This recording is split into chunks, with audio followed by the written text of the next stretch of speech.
पहिला चेंडूला आक्रमक केलं समोरच्या दिशेने 4 धावा. पहिला चेंडू 4 धावा. YCC चौकार.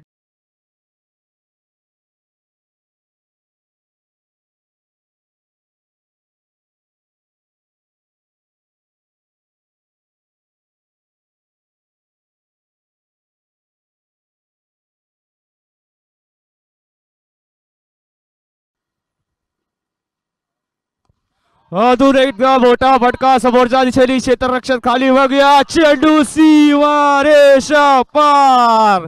षटकार.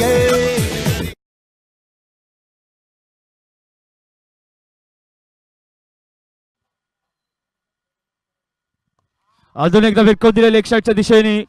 बघूया किती धावा भेटतील. चौकार. चेंडू सीमा रेषा पार. चौकार. काय आक्रमक करतायत दोघं सलामीचे फलंदाज.